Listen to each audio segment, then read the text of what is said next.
그런 생각이 저에게 드는 거죠. 그래서 참 힘들었습니다.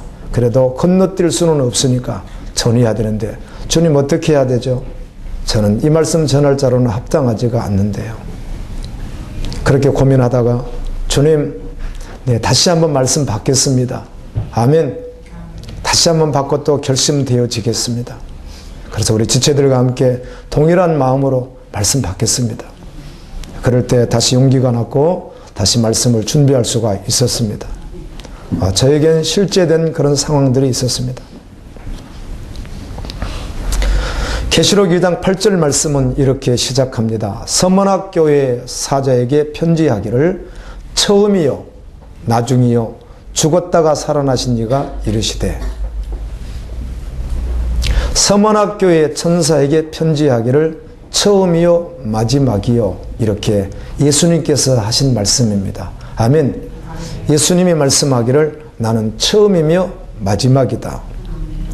요한계시록 22장 13절에 보게 되면 나는 알파와 오메가요 처음과 마지막이요 시작과 마침이라 이렇게 말씀하셨습니다.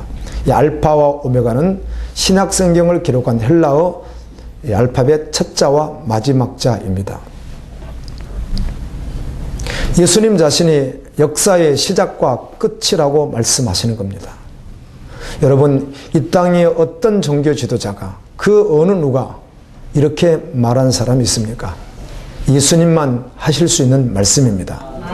나는 알파와 오메가요 처음과 마지막이요 시작과 마침이라. 시작이 있으면 끝이 있습니다. 사람은 결코 역사의 주관자가 아닙니다. 어떤 보이지 않는 힘에 의하여 역사가 주관되어지는 것도 아닙니다. 예수 그리스도 그분이 역사의 주관자인 줄로 믿습니다. 하나님께서 역사의 주관자가 되십니다. 죽었다가 살아나신 이 예수님 자신이 이렇게 말씀합니다. 나는 죽었다가 살아났다.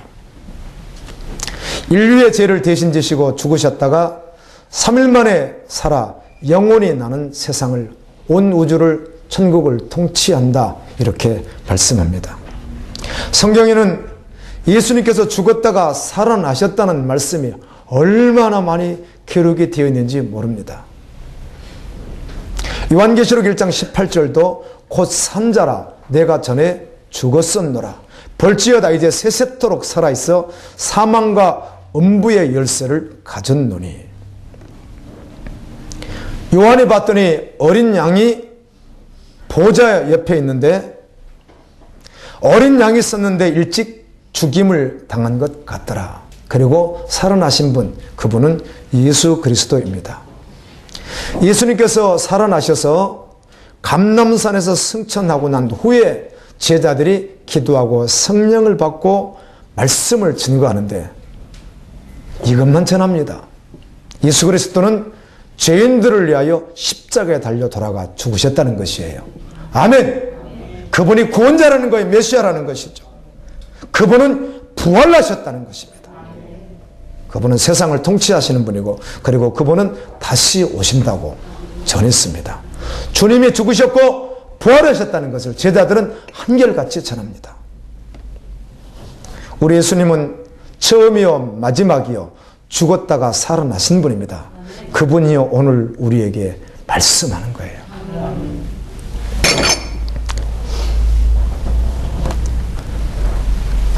계시록 2장 9절 말씀입니다. 내가 너 환난과 궁핍을 아노니 실상은 내가 부요한 자니라. 자칭 유대인이라 하는 자들의 해방도 아노니 실상은 유대인이 아니요 사단의 해라.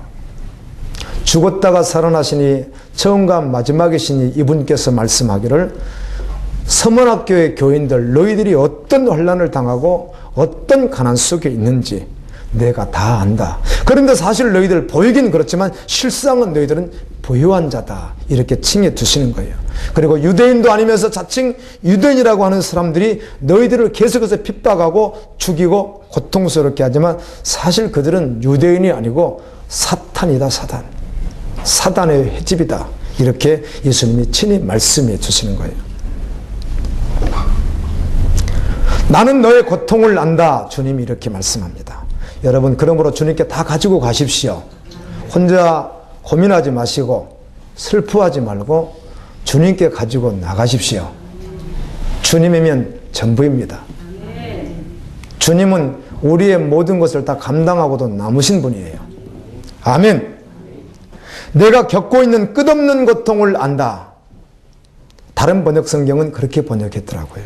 내가 겪고 있는 끝없는 고통, 끝없는, 언제 끝이 날지도 모를 것 같은 그 고통을 내가 안다. 주님이 그렇게 말씀하는 거예요. 그리고 너의 지독한 그 가난도 내가 알고 있다. 여러분, 얼마나 생계적으로 가난하십니까? 생활이 여러분 정말 얼마나 가난하십니까? 서문학교에는 극심하게 가난했습니다. 하루 세 끼의 생계를 유지할 수 없는 극심한 가난이 그들에게 있었습니다. 그런데 서문학교를 향하여 예수님께서 이렇게 말씀합니다. 그런데 사실은 너희들은 부유하다. 그렇다면 무엇이 부유하다고 하는 것인가? 실제로 그들은 생활이 정말 가난하고 너무 비참하기 어려운데 주님은 너희가 부유하다 이렇게 말씀하는 거예요. 무엇이 부유한가 하는 것입니다. 그 생활의 가난을 뛰어넘는, 그걸 완전히 지배해버릴 만한, 그것의 영향을 받지 않을 만한 더 큰 부유함이 너희에게 있다 이렇게 말씀하는 거예요. 이 부유하다고 할 때는 이런 말을 쓸 때도 있습니다. 사실 나는 가진 건 별로 없어요. 뭐 그렇게 변변치 않습니다. 그러나 마음은 부자예요. 이렇게 말하는 분들을 종종 들어볼 때가 있습니다. 저요, 생활이 별로 넉넉하지 않습니다. 그렇게 저축해놓은 것도 없습니다. 그렇지만 저는 마음은 부자랍니다. 그런 말 들으면 좀 뜨거워지기도 하죠. 그런 말 들어보셨잖아요. 그러나 중요한 것은 그 마음도 상황과 조건에 의해서 고백이 달라져 버리는 거예요. 왜냐하면 평탄할 때는, 가난할지라도 좀 부족할지라도 극심한 어떤 일이 없을 때는 그렇게 말할 수 있고 그 말이 그 사람의 또 말일 수 있어요. 그렇지만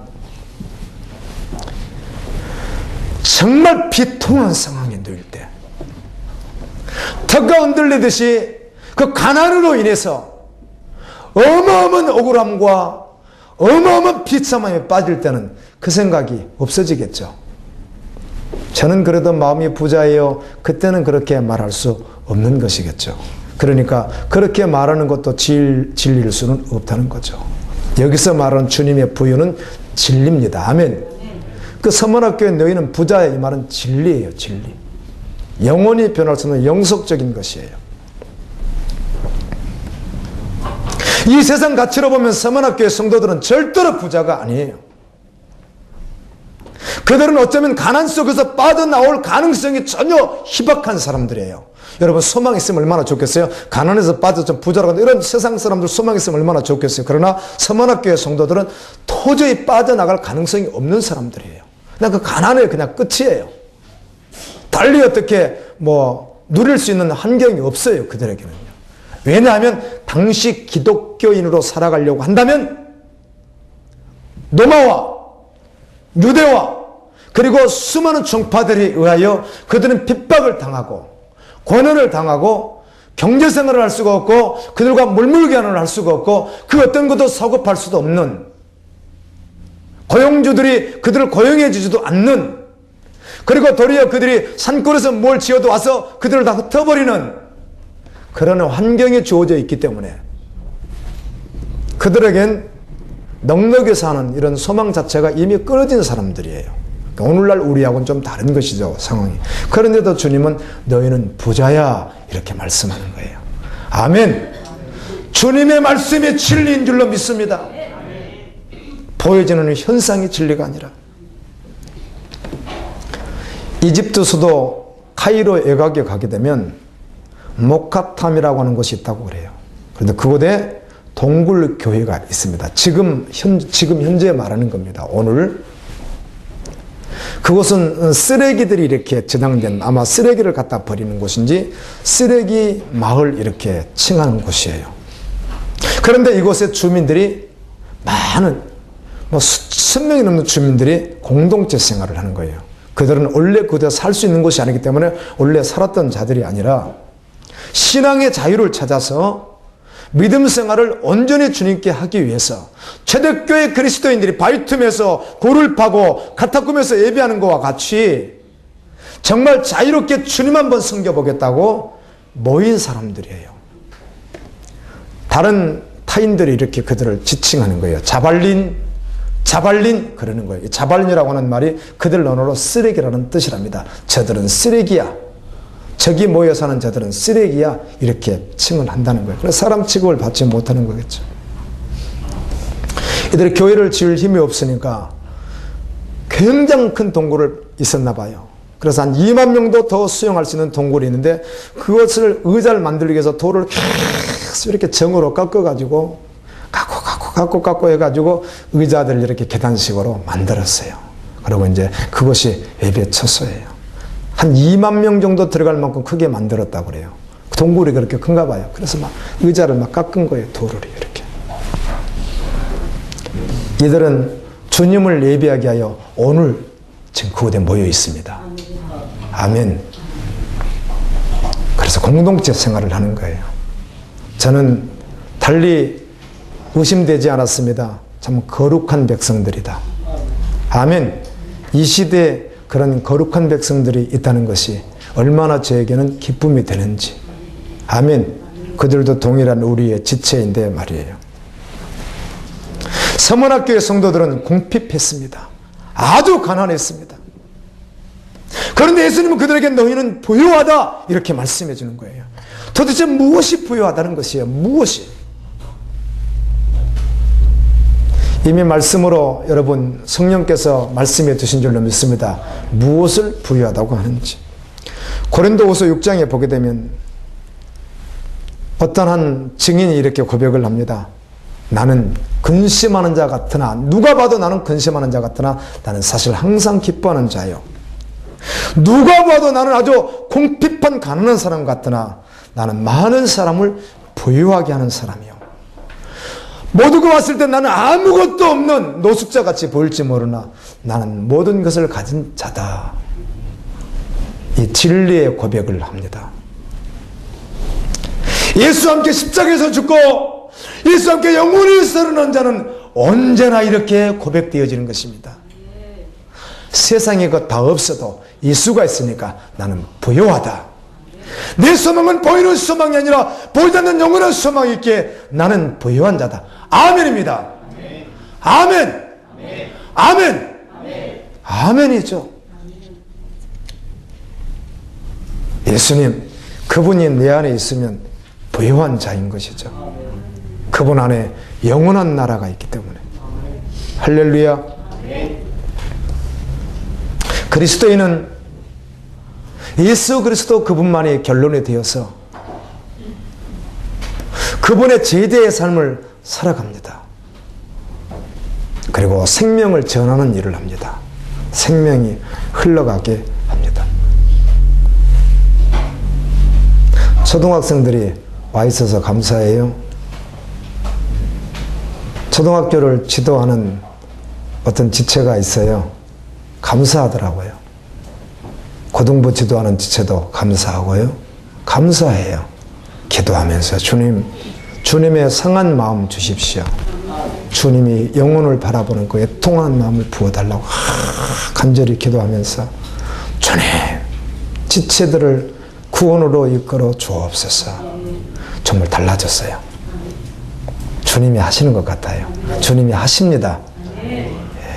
누군가 생명이 있는 자가 생명으로 하면 생명의 역사가 있거든요. 할렐루야. 너무 감사하죠. 저 친구들이 앉아서 제가 깜짝 놀랐어요. 오늘 예배 태도가 얼마나 아름다운지 모르겠어요. 저 친구들이. 제가 깜짝 놀랐어요.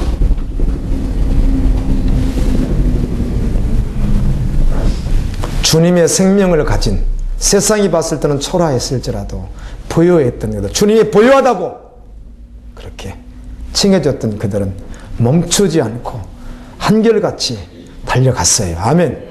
믿음의 길을 말이에요. 이 땅에서 살아갔던 사람들, 지금도 살고 있는 수많은 사람들 가운데 정말 믿음으로 위대하게 살아가는 사람들의 소식을 듣게 되면 참으로 그들이 복된 자들인데 우리에게 기쁨이 됩니다. 아멘. 여러분도 주님에게 기쁨이 되고 생명을 주는 지체들에게 기쁨이 되는 그런 믿음의 정도를 되기를 예수님의 이름으로 축원합니다.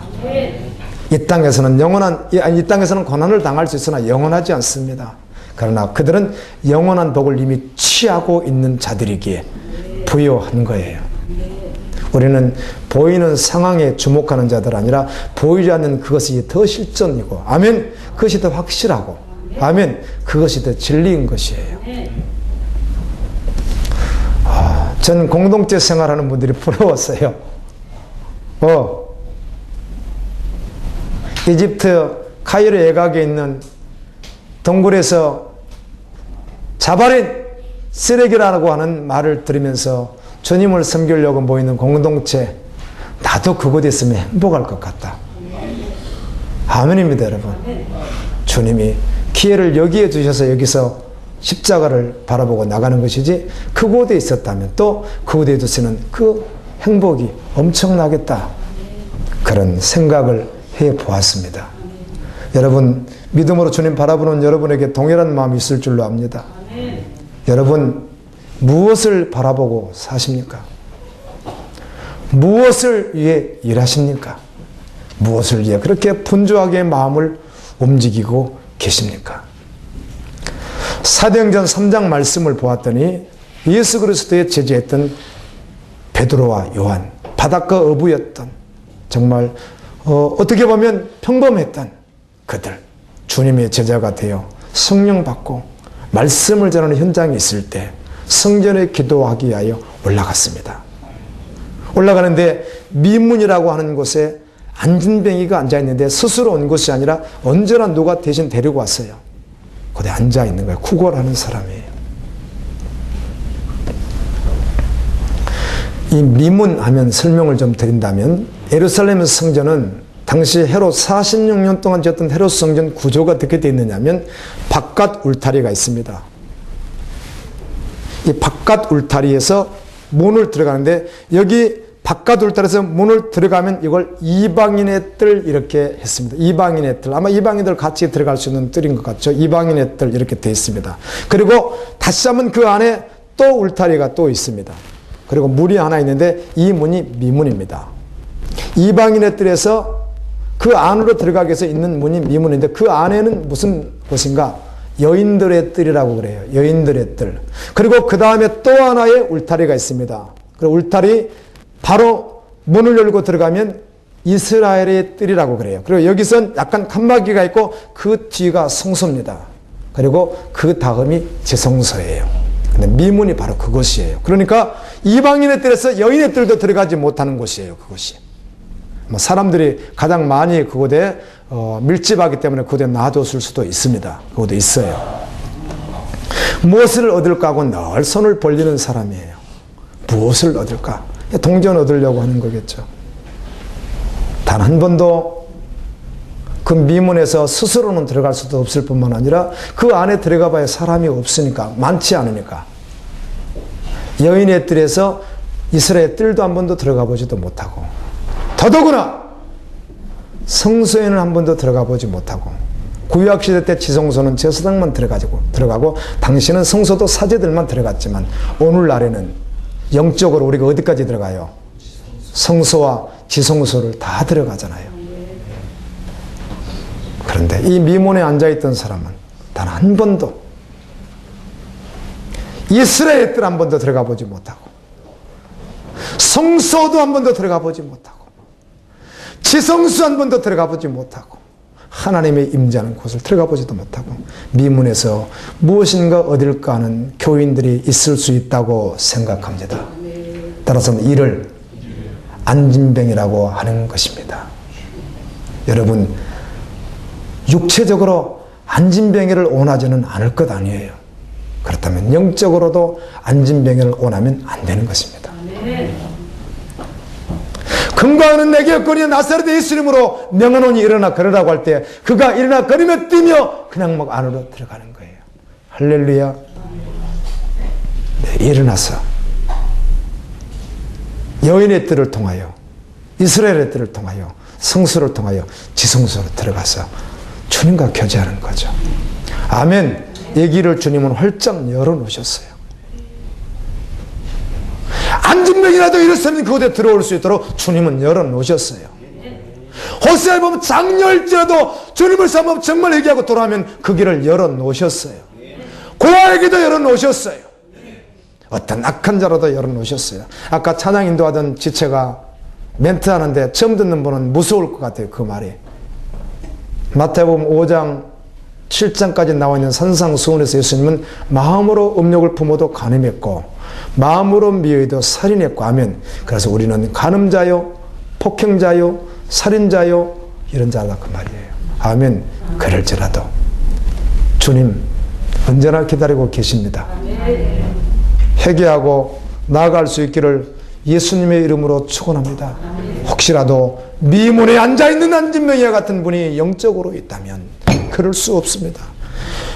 내게 건강은 내게 끝내 예수 이름을 주시노니 예수 이름으로 일어서십시오. 예수 이름으로 일어서서 나아가십시오. 어디까지? 지성소까지. 이 땅에서는 가난하게 취급을 받을지라도, 이 땅에서는 자바리인 이런 말을 들을지라도 주님은 너는 부요한 자야, 이런 말을 듣고 나갔으면 좋겠습니다. 노아가 방주를 만들고 있을 때 눈앞에 방주가 지어져 가고 있음에도 불구하고 사람들은 구원의 방주에 대하여 관심이 없었습니다. 시집가고 장가가고 사고팔고 집을 짓고는 있었으나 하나님의 놀라운 구원 계획에 대해서는 세상 일로 인하여 밀어내버렸던 거예요. 세상이 잠들었습니다. 깨워야 될 줄로 믿습니다. 누가? 깨어난 자가.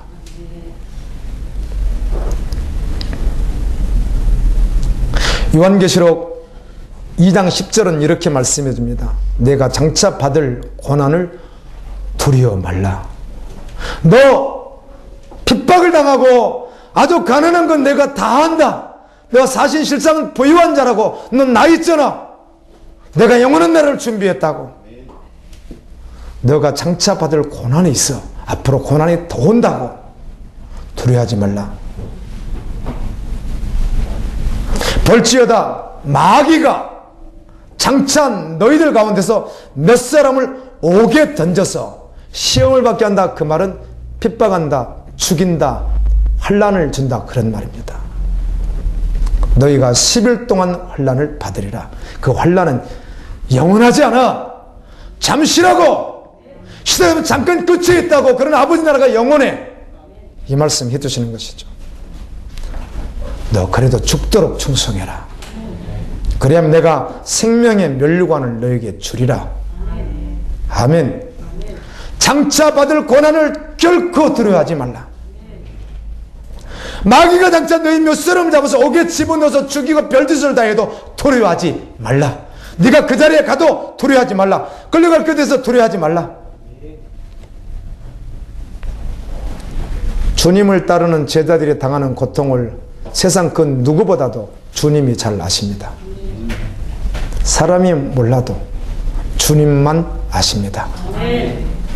아멘. 마귀가 끊임없이 공격할 것이라는 거예요. 주님께서 너 환난 면하게 해주겠고 너 그걸 건져주겠다, 이렇게 말씀하시기도 해요. 그렇죠? 불 가운데 들어갈지라도, 물 가운데 들어갈지라도, 이렇게도 말씀하시는데 여기서는 어떻게 말씀하는 거예요? 너희들 죽을 거야. 그래도 결코 너희들 나 배반하지 마. 이렇게 주님 말씀하는 거예요. 아멘. 그래서 주님이 원하시면 건져주시기도 하고 주님이 원하시면 죽이기도 해도 전혀 상관이 없는 것이에요. 할렐루야. 그 상황과 조건에 의해서 움직이는 게 아니기 때문에, 보이지 않는 하나님, 진리가 결론이기 때문에 더 확실하니까. 보이는 것보다 보이지 않는 것이 더 너무 더 확실한 실존이니까. 해교가 우리나라 지금 많이 이렇게 증거되고 있습니다. 5년 사이에 256% 성장했다고 그래요. 그래서 몇 년 조금 더 지나면 100만 시대가 온다고 그래요. 그들의 원래 그 계획대로 한다면 150에서 200이 되면 직접적 테러가 시작되거든요. 그런데 한국 정부로서는 손대기가 쉽지 않다는 거죠. 직접 테러. 그럼 그들이 누구를 주목하죠? 그리스도인입니다. 내일부터 시작하는 느헤미야 기도를 통해서 역시 핍박받는 교회를 우리가 다시 올려드릴 텐데요. 보십시오. 대체적으로 가장 크게 핍박하는 종파가 뭐예요? 이슬람교잖아요. 그것뿐만 아니라 머지않아 핍박의 시대가 옵니다. 아멘. 올 거예요. 믿음으로 살면 받게 될 거예요. 그러나 전혀 두렵지 않습니다. 왜요? 예수님이 보시기 때문입니다. 그 가운데서 죽도록 충성하라. 그러면 생명의 면류관을 주리라. 죽도록 충성하라. 충성하라 이 말이 헬라어를 이렇게 여러 군데 찾아봤더니 동일한 말로 썼어요. 피스토스라고 하는 말이에요. 명사로도 쓰고 형용사로도 쓰는데 여기서 쓸 때는 형용사로 썼더라고요. 피스토스. 피스토이 이렇게 하면 명사가 되는데 피스토스 이렇게 썼어요. 그래서 이 말을 또 다르게 또 우리 충성이라고만 번역했는데 다르게 번역을 하면 죽도록 신실하라. 죽도록 신임 받는 자 같아라. 죽을 때까지 믿음을 저버리지 말라. 이런 뜻이에요. 아멘. 그래, 죽도록 충성은 어느 정도 우리가 이렇게 봉사하고 일하는 걸 말하는 게 아니었어요. 그건 어떤 넓은 의미로 포함할 수 있을지는 몰라도 그걸 의미하진 않습니다. 여기서 말하는 죽도록 충성은 끝까지 마지막 죽음의 자리에서 죽을 때까지 주님의 신임받는 자 같아라. 아멘. 그때까지도 계속 신실한 자로 있으라 이 말입니다. 민수기 12장 7절에 보니까 모세가 아버지 집에서 그렇게 신실했다 이렇게 기록해 주더라고요. 시편 101편 6편에 보면 하나님께서 말씀한 내 눈이 하나님의 눈이 이 땅에 충성된 자를 살펴 신실한 자를 살펴 나와 함께 살게 하리니 아멘. 누구와 함께 살고 싶습니까? 사랑하는 사람과 나를 위해 생명을 주신 분과 아멘. 주님과 함께 살면 충분합니다. 내 눈이 이 땅에 충성된 자를 살펴서 나와 함께 살게 하리니 안전한 길에 행하는 자는 나를 따르느니라. 이렇게 말씀해요. 우리가 완전할 수 없어요. 십자가 복음에 붙들림바 되어 끝까지 어떤 모습이든 헐떡거리든 빨리 가든 엎어지든 따라간다 그 말입니다. 아멘. 마태복음 25장 21절에 예수님이 이렇게 말씀하더라고요. 무슨 일인가 우리에게 다 맡기셨는데 주님이 다시 와서 계산할 때 봤더니 너무 충성스럽게 일한 거예요. 그래서 착하고 충성된 종아 이렇게 말씀합니다. 아멘.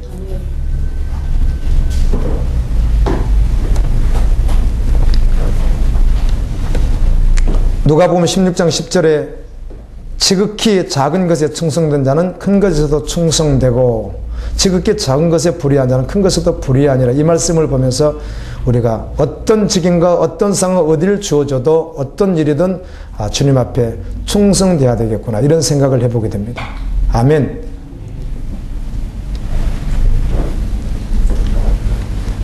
오직 성령의 열매는 사랑과 희락과 화평과 오래 참음과 자비와 양성과 충성과 아멘. 성령의 열매가 충성이더라고요. 이건 우리에게 있어요 없어요? 없어요. 그래서요. 나에게선 나오지 않아요. 주님이 주시는 것이에요. 그래서 주님께로 나가는 것이에요. 주님의 긍휼을 그래서 구하는 것. 나에게 있는 것이 아니니까.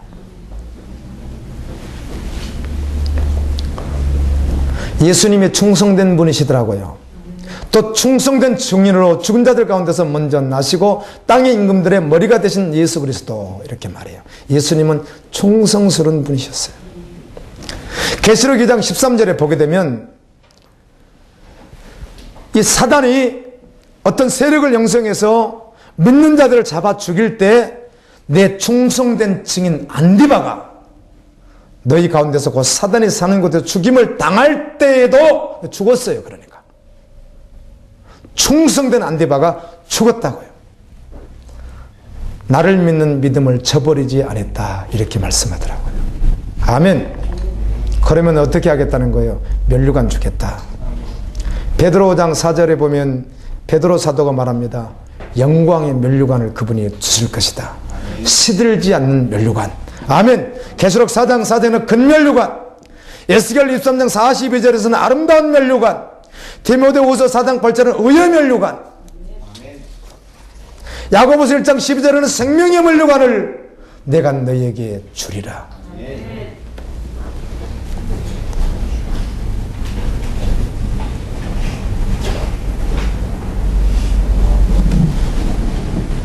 다니엘은 포로예요. 그렇죠? 다니엘서의 다니엘은 포로입니다. 그는 포로주에서 하나님의 말씀에 생명을 걸고 신실하게 충성되게 반응합니다. 아멘. 왕이 주는 음식을 우상에게 드렸다는 것 때문에 먹지 않습니다. 왕이 주는 것인데, 그 나라 왕이 주는 건데 왜 먹지 않았는가 하면 레위기 14장 4절 5절 말씀을 봤더니 우상에게 드려진 제물은 먹지 말라. 그래서 그 말씀에 생명을 건 거죠. 할렐루야. 충성한 것이죠. 끝까지.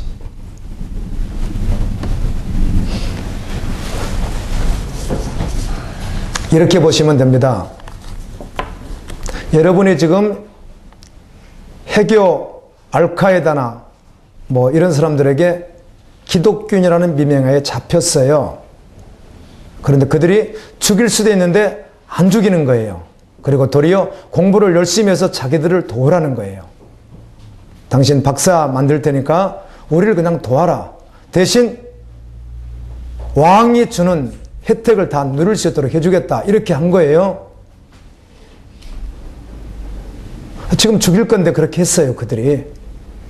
그런데 그 주는 음식을 봤더니 우상에게 드려진 거예요. 그래서 뭐라고 말해요? 안 먹겠다고 그러는 거예요. 그건 무슨 말이에요? 나를 어떻게 해달라? 죽여달라, 그 말이잖아요. 쉽게 그렇게 이해하셔야지 빠를 것 같아요. 그랬다는 것이에요. 다니엘서 3장에 보면 사드락 메삭 아벳느고가 우상 앞에 절하지 아니함으로 풀무불에 들어가는데요. 그래서 한번 절 고개 숙이면 안 들어가도 돼요. 쇠를 녹이는 불 속이에요. 그런데 우상 앞에 절하지 않는데 출애굽기 20장 2절부터 5절까지 말씀을 보면 너는 우상을 만들지 말고 우상에 절하지 말고 아멘, 우상과 함께하지 말라, 이런 말씀들이 있습니다. 그냥 그 말씀을 그냥 믿는 거예요. 자기도 포로인데. 보이는 상황, 이것을 내가 지키지 않으면 저들이 요구를 따라주지 않으면 내가 불 속에 들어가서 나와 우리 가족과 친구들이 다 죽는구나, 이 사실이 실제예요. 실제. 눈에 보이는 실제라고요. 그런데 이들은 보이는 상황보다 보이지 않는 하나님 예수 그리스도, 그분이 더 확실한 실제라고 믿어버리는 거예요. 그래서 그곳에 생명을 거는 거예요. 이게 믿음입니다. 할렐루야. 그 믿음으로 끝까지 충성하는 거예요.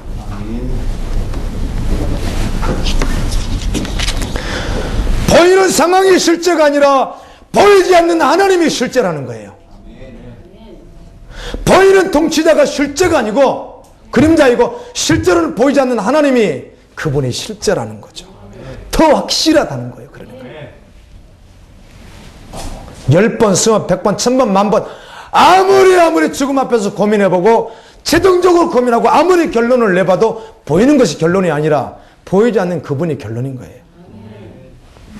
이게 믿음인 것입니다.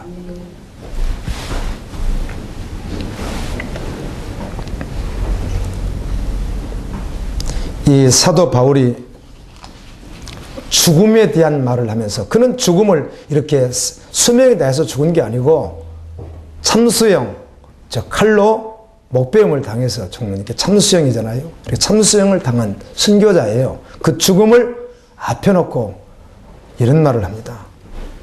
죽음에 대한 말들을 하면서 고린도서 5장 7절에 보면, 이는 우리가 믿음으로 행하고 보이는 것으로 행하지 아니니라. 아멘.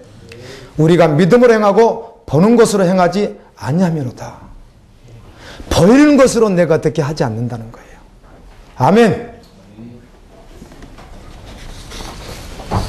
보이지 않는 하나님이 실제라는 것이죠.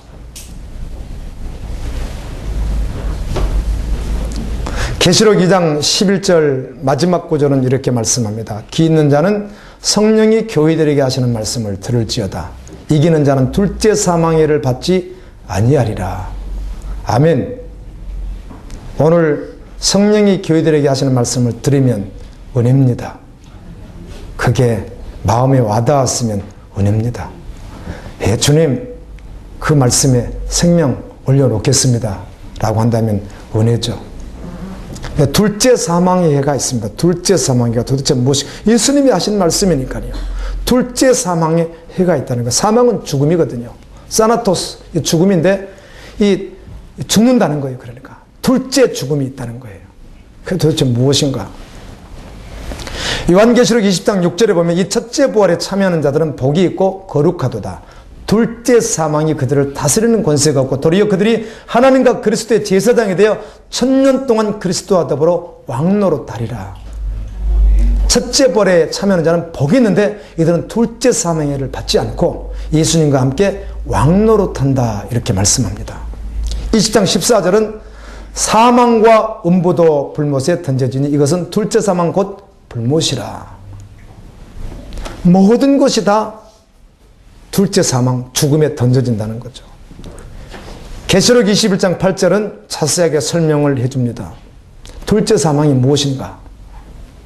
그러나 두려워하는 자들과 믿지 아니하는 자들과 흉악한 자들과 살인자들과 음행하는 자들과 점술가들과 우상 숭배자들과 거짓말하는 모든 자들은 불과 유황으로 타는 못에 던져지리니 이것이 둘째 사망이라. 아멘. 둘째 사망이 뭐예요? 지옥이다, 그 말입니다.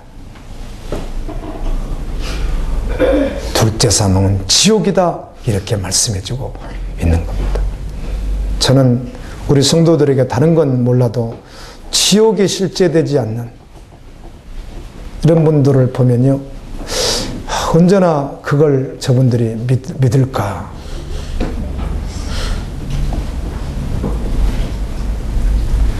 천국이 실제되면 지옥도 실제이거든요.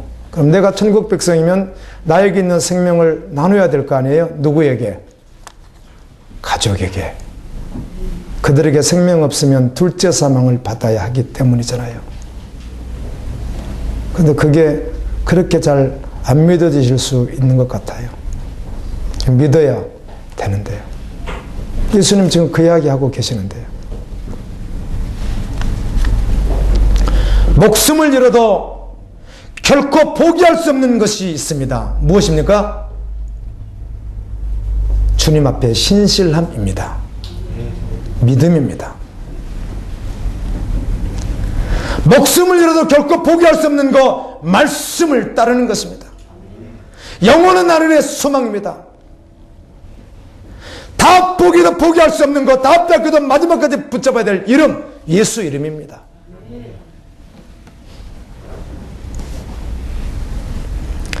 데살로니가후서 1장 4절에 보면, 그러므로 너희가 견디고 있는 모든 박해와 환난 중에서 너희 인내와 믿음으로 말미암아 하나님의 여러 교회에서 우리가 친히 자랑하노라.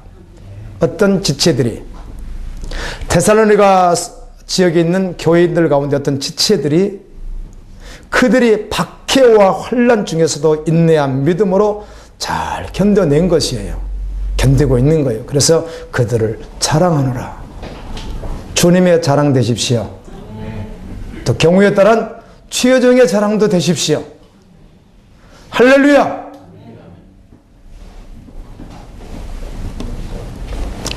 고난과 환난, 핍박, 시련, 학대, 질병, 그리고 감옥에 갇히는 것 등 육신을 입고 사는 자들에게 있어서 이런 단어들은 정서적으로 이렇게 받아들이기가 쉽지 않습니다.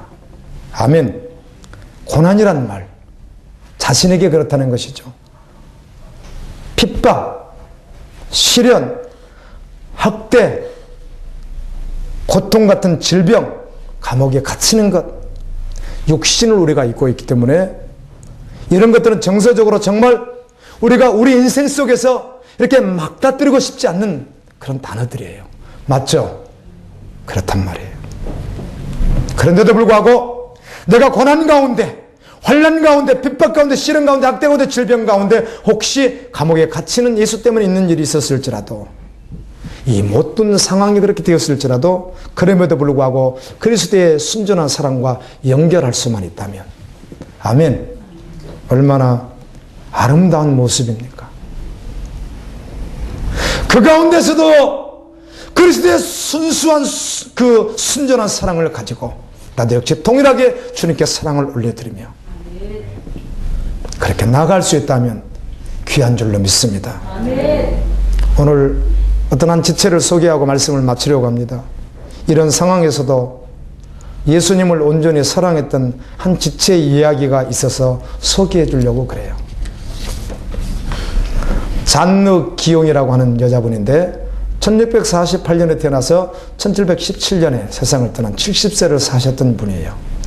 태어날 때부터 죽을 때까지 평생 질병이 있었다고 그래요. 그래서 이 질병과 싸웠대요. 그리고 어머니가 이분이 질병이 있고 여자라고 그래서 그런지 몰라도 유독 동생과 너무 심하게 편애를 해서 아주 고통스러운 그 어떤 청소년기를 지냈다고 그래요.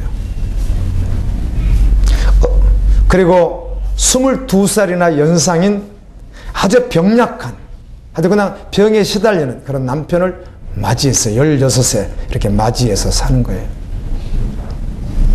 그리고 이 시어머니가 그 병약한 22살 더 된 아들을 주어놓으니까 이 며느리를 감시하는데, 하녀를 아예 그냥 24시간 붙여서 감시하는데 이제 하녀까지도 그냥 자기를 막 핍박하는 거예요. 우습게 알고. 자녀가 태어났는데 자녀들이라도 이렇게 잘했으면 자녀들도 계속 무시를 하는, 그래서 정말 힘들고 어려운 그 고통을 그 가정에서 경험했습니다. 그분의 고백으로는 그런 고통을 어떻게 지속적으로 인내할 수 있었는가? 기도로 이겨냈습니다. 정말 주님 앞에 나가 기도하면서 이겨내었습니다. 나와 여러분이 주님이 주신 은혜 가운데 경험되는 것이 있다면 속상해요. 그 상황이 어려우니까 힘들어요. 그런데 다른 것 아니라 정말 주님하고 주님 앞에 내 모습을 그대로 드러내면서 기도하게 되면 주님이 주시는 은혜가 있죠. 그러면 그 상황은 그대로인데 내 마음이 바뀌잖아요. 예수님이 함께 하시면 충분하기 때문에. 그리고 그 앞에서 말씀으로 다시 한번 고백되어지기 때문에. 이분은 12년간 병치를 하던 남편이 죽었어요. 결혼 생활한 지 12년 후에 죽었어요. 28세 젊은 나이가 되었는데 여전히 자기도 병약하고 그렇게 어려운 고통 속에 있는데 이 기용 부인은 내가 채원하지 않고 평생 주님과 동행하는 삶을 살고 싶다. 이렇게 이제 결정을 내린 것이죠. 그래서 평생을 혼자 살아가는데 그 후에 하나님의 부르심을 받고 추회를 하는 거예요. 말씀을 가르치고 기도회를 인도하고 이렇게 하다가 그곳이 이제 이런 사람들을 잡아서 가두는 지역이기 때문에 주님의 이름으로 일했다는 그것이 제목이 되어서 감옥에 수없이 갇히고 박해야 온갖 오해야 비난과 수치를 계속 당하면서 그렇게 살다가 70세 나이에 주님의 부르심을 받았어요. 그분이 그렇게 고백합니다. 고난을 통해 배운 인내가 얼마나 값진 하나님의 선물인지, 고통이 커지는 만큼 사랑과 인내도 자라게 하시는 하나님을 경험하는 가장 큰 은혜의 기간이었다고. 그가 마지막 그렇게 회상을 하는 거예요. 어떤 불순물도 섞이지 않는 순전함은 어디서 오는가? 주님에는 그 어떤 것도 기쁨을 줄 수 없는데 어떤 불순물도 섞이지 않는 순전함은 어디서 와요? 불로 연단하면 불순물이 빠지고 정금이 만들어지는 것과 같이 사실은 고난 가운데서 고통 가운데서 정말 주님과 교통하게 되면 아멘! 주님과 하나 되게 되면 그때 비로소 어떤 불순물도 섞이지 않는 순수한 아멘! 순전한 그리스도의 사랑, 그래서 주님을 사랑하는 사랑을 알고 주님이 나를 사랑하는 사랑을 알고 지체들과 사랑으로 연합할 수 있는 그런 사랑이 그곳에서 온다는 사실이에요. 그러므로 순전한 사랑은 하나님이 빚어 가십니다.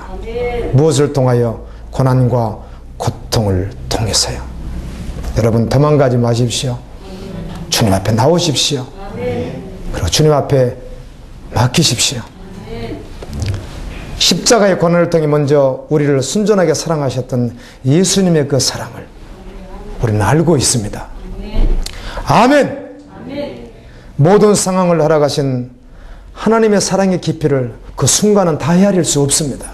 왜 이런 일이 나에게 왔는지, 무엇이 문제인지, 내 죄인지, 하나님의 연단인지 그거는 끝없이 다 알 수 없을지라도 그러나 그 자리에서 다른 것 아니라 주님 앞에 주목하는 거예요.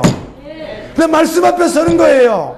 경외함으로 서는 거예요. 그리고 주님의 그 사랑, 순전한 사랑을 의심하지 않고 주님 앞에 나가는 거예요. 그럴 때 오늘 말씀과 같이 죽도록 충성하는 자가 돼요. 생명의 면류관을 취하는 믿음의 종들이 될 줄로 믿습니다. 주님 은혜를